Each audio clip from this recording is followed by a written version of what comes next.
दोस्तों, मैं हूं अनुराग पांडे और आप देख रहे हैं सच बिहार न्यूज़ 18। आज इमामगंज की इस पावन धरती पर तिरंगा यात्रा का आयोजन किया गया है। हमारे साथ एक टीचर हैं, इनसे बात करेंगे और पूछेंगे इस तिरंगा यात्रा का मोटिव क्या है और तिरंगा यात्रा किनके द्वारा निकाला गया है, इसमें किन किन लोगों का योगदान रहा है। तो आइए मिलवाते हैं हमारे सर से। जी, जैसा कि पूरा भारत आज 75वां आज़ादी अमृत महोत्सव मनाने जा रहा है, तो जिसका हमारे सरकार द्वारा यह निर्णय लिया गया था कि 13, 14, 15 तक हम लोग घर घर झंडा फहरा करके अमृत महोत्सव मनाएंगे। तो उसी के सम्मान में इमामगंज प्रखंड के जितने भी निजी कोचिंग शिक्षक संघ हैं और उनके जो छात्र हैं, उनके द्वारा यह निर्णय लिया गया कि हम लोग एक भव्य आयोजन करेंगे और प्रखंड में पहली बार ऐसा ऐतिहासिक परचम लहरा करके इतिहास रचेंगे।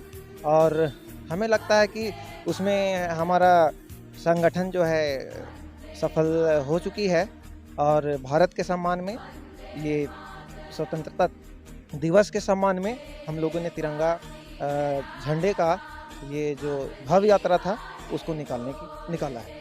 आप लोग देख सकते हैं कि तिरंगा यात्रा जो है, आप इस वीडियो में देख सकते हैं कि यहाँ पे कम से कम हज़ारों की संख्या में बच्चे लोग होंगे और वहाँ पे तिरंगा यात्रा एक बहुत बड़ा जो तिरंगा का कितना मीटर का तिरंगा जो बना हुआ है जो लंबा, वो तिरंगा जो है लगभग 50 मीटर का तिरंगा था।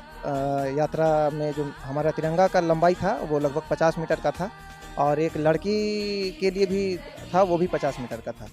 तो दोनों कतारों में हमने यानी हम लोगों ने व्यवस्था किया था जिसमें तिरंगा यात्रा निकाला गया। इनका कहना यह है कि दो कतारों में 50-50 मीटर का लंबा तिरंगा यात्रा निकाला गया। उसमें हज़ारों की संख्या में यहाँ के बच्चों जोर शोर से भाग लिया है। अभी कुछ देर में सारा जो यात्रा है यहाँ गांधी मैदान इमामगंज में आएंगे और उनसे भी पूछेंगे, बच्चों से भी पूछेंगे कितना उत्साह है उनके अंदर इस यात्रा को लेकर के। सबसे पहले आपका नाम बताइएगा।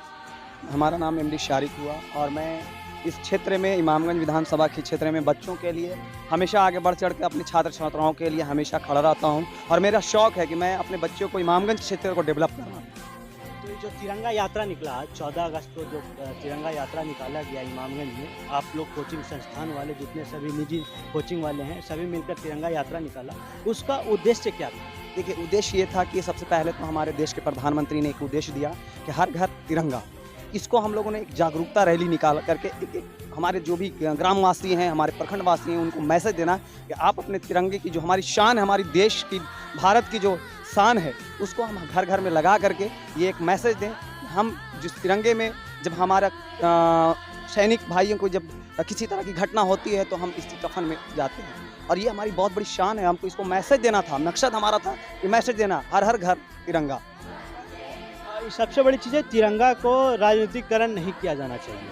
तो कुछ लोग और कुछ जो गार्जियन हैं, हम आपके तिरंगा यात्रा में भी होंगे, तो उनके गार्जियन इस तिरंगा यात्रा को प्रधानमंत्री श्री नरेंद्र मोदी जी के जो राजनीतिक जो है उससे जोड़ करके देखते हैं कि वो अपना राजनीतिक चमकाने के लिए अमृत महोत्सव या फिर तिरंगा यात्रा निकलवाने का कोशिश करते हैं। तो उसके विषय में क्या कहें? देखिए, हर लोगों का मैं ये चीज़ तो नहीं बोलूँगा कि ये सोच अपना अपना सोच है, लेकिन हम लोगों का जो सोच है, जो शिक्षक संघ का सोच है और हमारे इमामगंज प्रखंड के छात्रों छात्राओं का जो सोच है, वो एक ही सोच है कि ये हमारी देश की शान है, ये हमारी देश की पहचान है, तिरंगा हमारी शान है। हम इसको घर घर तक पहुंचाने का मैसेज करें। हमें राजनीतिक से कोई मतलब नहीं है। हमारे प्रधानमंत्री ने ये मैसेज दिया है, मैं उनको भी धन्यवाद देता हूं क्योंकि उन्होंने भी यही मैसेज दिया कि नहीं, आप घर में तिरंगा लगा करके अपने मैसेज दें, अपने देश की एक पहचान को बनाएं। आगे आने जो देश है आपका, वो देखे कि नहीं, भारत के देश के जो लोग हैं वो रियली में अपने शान, अपने तिरंगे को लहराते हुए नजर आते हैं। चलिए, धन्यवाद हमसे बात करने के लिए। धन्यवाद आपका बहुत बहुत, और मैं आपके चैनल को भी बहुत बहुत धन्यवाद करूंगा क्योंकि आप लोगों ने इस यात्रा में पूरी टीम के साथ खड़े हुए हैं और आपका जो न्यूज़ हम हमेशा देख रहे हैं उसको भी मैं आप लोग जो दिखा रहे हैं हमारे प्रखंड का पूरे स्तर से जो भी न्यूज़ है उसके लिए भी मैं धन्यवाद करता हूं कि आप लोगों ने बहुत अच्छा काम किया। आज हमारे इस बच्चों का जो आप लोगों ने भी मनोबल बढ़ाने का जो काम किया उसके लिए मैं आपके चैनल को और आपकी पूरी टीम को धन्यवाद करता हूँ। तिरंगा यात्रा में हमारे एक ये भी शिक्षक रहे हैं जो कि बच्चों को एकत्रित करने में बहुत ज़्यादा इनका भी योगदान रहा है। तो आपका नाम क्या हुआ सर? मेरा नाम दीपक कुमार हुआ। मैं ज्ञान प्रकाश एजुकेशनल क्लासेस इमामगंज और गंगटी में दोनों जगह चलाता हूँ। उस कोचिंग का मैं डायरेक्टर हूँ। तो जो तिरंगा यात्रा है उसका उद्देश्य क्या रहा है आपके तरफ? इस तिरंगा का उद्देश्य है कि सभी बच्चों में जो मनो की जो भावनाएं होती है देश के प्रति, वही प्रति को देश के भावनाओं के प्रति को उजागर करने के लिए हम लोगों ने ये योजना को मनो की चालू किया और सभी देशवासियों को इससे प्रेरणा मिला कि भैया अभी भी हमारे भारत में एकता का प्रतीक है। वैसे भी हम लोग टीचर हैं, देश के भविष्य के निर्माता हैं, तो हम लोग ये सोचते हैं कि हमारे हर देश से, हर गांव से, हर ग्रामीण से एक भारत माता निकले और एक हमारे भगत सिंह निकले और अनेक प्रकार के वीर निकले जो हमारे देश की रक्षा करें और हमारे देश की रक्षा के लिए, हमारे देश की मिट्टी के लिए समर्पित हो।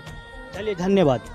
सर, क्या अध्यक्ष है? मैं अध्यक्ष नहीं हूँ, मैं एक समाज सेवी हूँ जो लंबे अरसों से बच्चों को मोटिवेट करने का काम करता हूँ ताकि राष्ट्र प्रेम की भावना उसमें पनपे। हमारे साथ अभी एक समाज सेवी जुड़े हैं जो कि बच्चों के प्रति बहुत प्रेम रखते हैं और बच्चों को आगे बढ़ाने का काम करते हैं। इनसे पूछते हैं कि तिरंगा यात्रा का क्या उद्देश्य रहा है आपका? मेरा तिरंगा यात्रा का एक ही उद्देश्य है कि पूरे देश में, सारे बच्चों में, सभी समाज सेवियों में और देश प्रेमियों में राष्ट्रभक्त की भावना बनी रहे। और हम लोग आज़ाद भारत के नागरिक हैं और हम लोग चाहते हैं कि राष्ट्र प्रेम का हमेशा ओतप्रोत से ये भावना प्रफुल्लित हो और हम लोग राष्ट्र की एकता के लिए हमेशा आगे बढ़ें।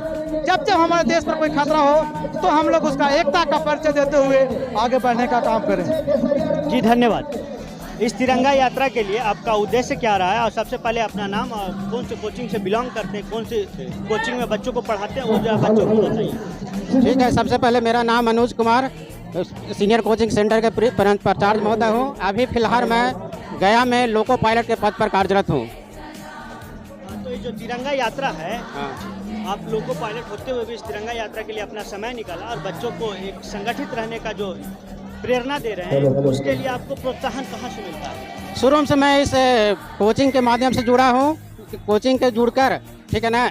इसके बाद मेरा जॉब आगे होगा तो मैं हूँ, लेकिन हमेशा इससे मैंने एक रूपता बना रहता है और देश में हमेशा समान बना रहता है। आपका नाम क्या हुआ? रोशन कुमार मिश्रा। कौन से कोचिंग में आप कार्यरत हैं अभी?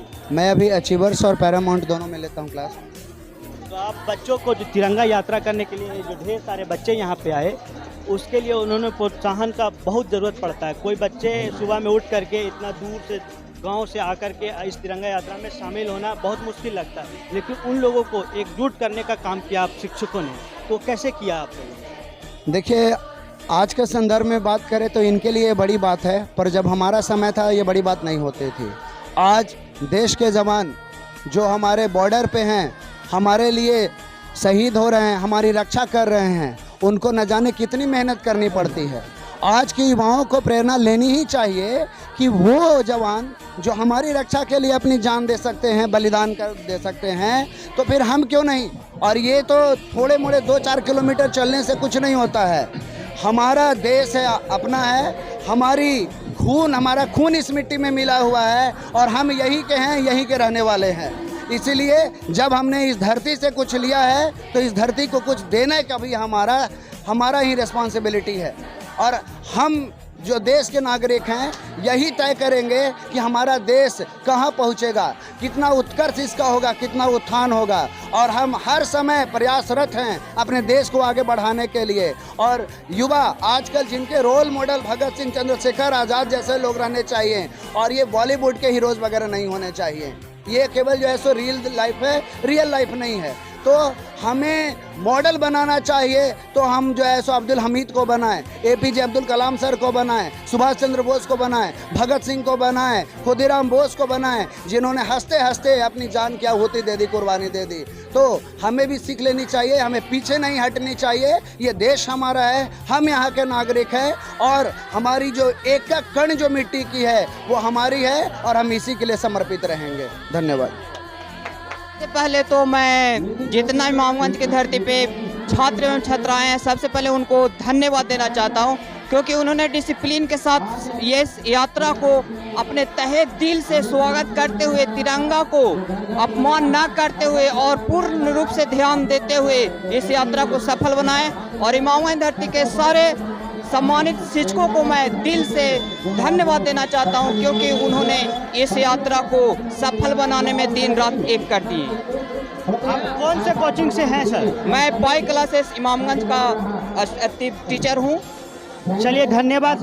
पाई क्लास के जो हमारे टीचर थे वो आपके सामने अपना तिरंगा यात्रा के बारे में राय रख रहे थे। ऐसे हजारों शिक्षक यहाँ पे हैं जो स्टूडेंट को मोटिवेट करके एकता में, एक संघ में जोड़ने का कोशिश किया है और एक साथ तिरंगा